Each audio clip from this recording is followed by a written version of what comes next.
নমস্কার বন্ধুরা, কেমন আছো সবাই? Good evening. আশা করি তোমরা খুব ভালো আছো।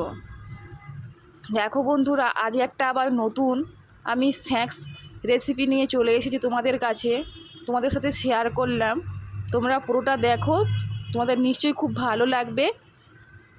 পুরোটা দেখার অনুরোধ থাকলো। দেখো বন্ধুরা, আজকে আমি বানালাম লোটে মাছের ফিশ ফ্রাই। তোমাদের সবাইয়ের খুব পছন্দর নিশ্চয়ই। আমি আজকে এটা ট্রাই করলাম।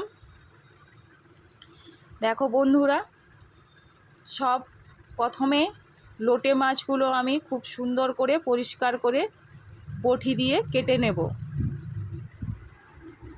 একটু বড় বড় সাইজের লোটে মাছ, ভালো করে পাখনার দিকটা কাঁটা কাঁটা দেখে আমি সবগুলো পরিষ্কার করে নেব। তোমরা চাইলে এগুলো কাঁচি দিয়েও কাটতে পারো। আমার বটি দিয়ে সুবিধা হচ্ছে বলে তাই আমি বটি দিয়ে কাটলাম।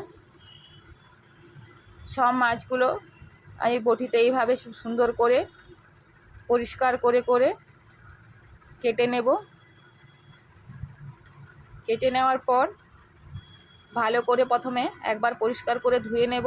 ধুয়ে নেবার পর এবারে ছুরির সাহায্যে আমি মাছের যে কাঁটা হয় সে কাঁটাকে আমি ছাড়িয়ে নেব। সাবধানে কাটবে যাতে হাত না কেটে যায়। আস্তে আস্তে করে মাঝের যে কাঁটাটা হয় ওটা খুব সুন্দর করে একটা একটা করে ছাড়িয়ে নেবে।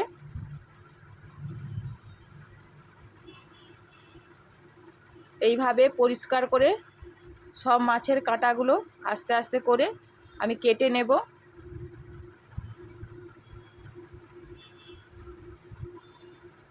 তোমাদের যদি ভালো লাগে একটু লাইক কমেন্ট শেয়ার করবেন, আর চ্যানেলটা সাবস্ক্রাইবার করে দেবেন যাতে আমি নতুন নতুন রান্নার রেসিপি নিয়ে তোমাদের কাছে হাজির হতে পারি।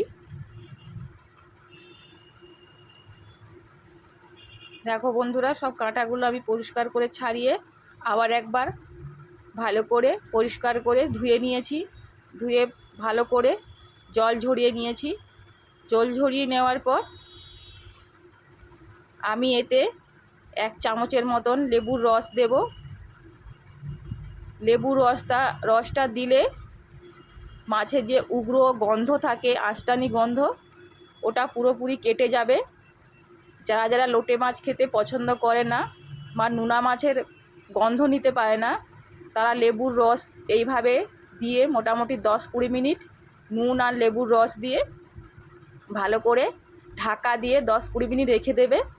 রেখে দেওয়ার পর পাউরুটি গুঁড়ো করার জন্য আমি এখানে ব্লেড পাউরুটি নিয়েছি 4 পিসের মতন, দিয়ে ছোটো ছোটো করে কেটে তাওয়াতে ভালো করে আমি গরম করে নেব।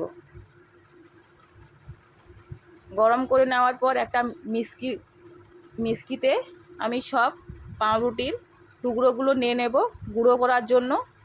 তোমরা এটা বাজার থেকে কিনতেও পারো, বাজারে এটা কিনতে পাওয়া যায়। আমি বাড়িতে বানিয়েছি। এরপর দেখো বন্ধুরা, মশলার জন্য আমি নিয়েছি এখানে ধনেপাতা, 4-5টা কাঁচা লঙ্কা, আদা কুচি, 5-7টার মতো রসুন কুচি, পরিমাণ মতন জল দিয়েছি। জল দিয়ে এটা আমি ভালো করে বেটে নেব। বেটে নেওয়ার পর এর সাথে আমি অ্যাড করব আবার 1 চামচের মতন লেবুর রস। অবশ্যই এটা পাতিল লেবুর রস দেবে। লেবুর রস, হলুদ গুঁড়ো, কাশ্মীরি লঙ্কার গুঁড়ো, পরিমাণ মতন লবণ আর গোলমরিচের গুঁড়ো 1 চামচ দিয়ে ভালো করে এটা হাত দিয়ে মেখে নেবে। খুব সুন্দর করে এটা হাত দিয়ে ভালো করে মেখে নেবে। মেখে নেওয়ার পর মাছগুলোকে আমি প্লেটের মধ্যে একটা একটা করে নিয়ে আমি হাত দিয়ে ভালো করে এপিট ওপিট করে মাছগুলো এইভাবে আমি মশলাগুলো মাখিয়ে নেব। খুব সুন্দর করে মাখাবে যাতে পুরো মাছটা ভালো করে মাখানো হয়ে যায়। এইভাবে একটা একটা করে সব মাছগুলো মাখিয়ে নেবে, দিয়ে এইভাবে মাছগুলো রেখে দেবে। মাছগুলো একসাথে রাখবে না, যাতে মশলাগুলো ঢুকবে না, যাতে আলাদা আলাদা করে রাখবে। এইভাবে রাখার পর কিছুক্ষণ আমি 10 মিনিটের মতন রেখে দেব। 10 মিনিট মতন রেখে দেওয়ার পর এটা আমি আবার 10 মিনিট পরে ভালো করে হাত দিয়ে আমি আবার খুব সুন্দর করে মেখে নেব। এই লোটে মাছ একটু সময় লাগে ফ্রাই করতে, ফিশ ফ্রাই করতে একটু সময় লাগে। খুব ভালো করে একটু সময় দিয়ে করলে জিনিসটা পারফেক্ট হবে, পুরো রেস্টুরেন্টসের মতন ফিশ ফ্রাই। দিয়ে ভালো করে হাত দিয়ে মাখানো হয়ে যাওয়ার পর এইভাবে একটা একটা করে রেখে ভালো করে একটা প্লেট ঢাকা দিয়ে ওটা আবার 20 মিনিটের মতন রেখে দেবে। তোমরা চাইলে এদিন রাতের বেলা ভালো করে রেডি করে ফ্রিজে রেখে দিতে পারো, পরের দিন এটা ভাজতে পারো। আমি এটা 10-20 মিনিট রেখে দেওয়ার পর বাটিতে একটা ডিম ফাটিয়ে নিয়েছি। একটা ডিমের মধ্যে পরিমাণ মতন লবণ আর গোলমরিচ দিয়ে ভালো করে ফেটিয়ে নিয়েছি।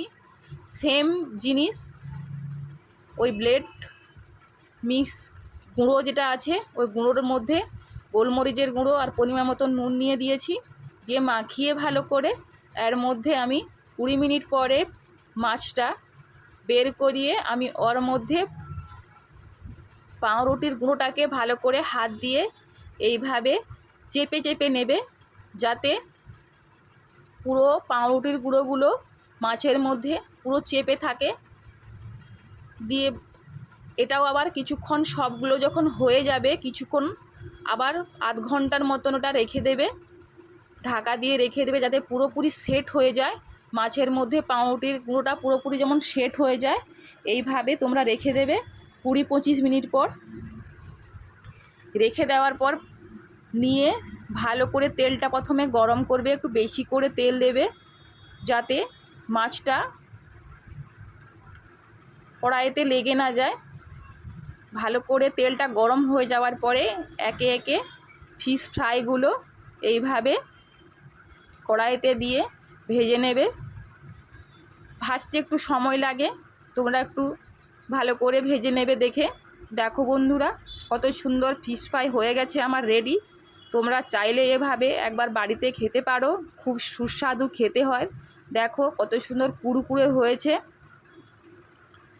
ভালো লাগলে লাইক কমেন্ট শেয়ার করবে, আর পাশে থাকা চ্যানেলটা সাবস্ক্রাইবার করে দেবে। দেখো আমি হাত দিয়ে ভেঙে দেখাচ্ছি, একদম কুড়কুড়ে হয়ে গেছে, খেতে খুব দুর্দান্ত লাগে, পুরো রেস্টুরেন্টসের মতন। থ্যাংক ইউ বন্ধুরা, সবাই ভালো থেকো, টাটা।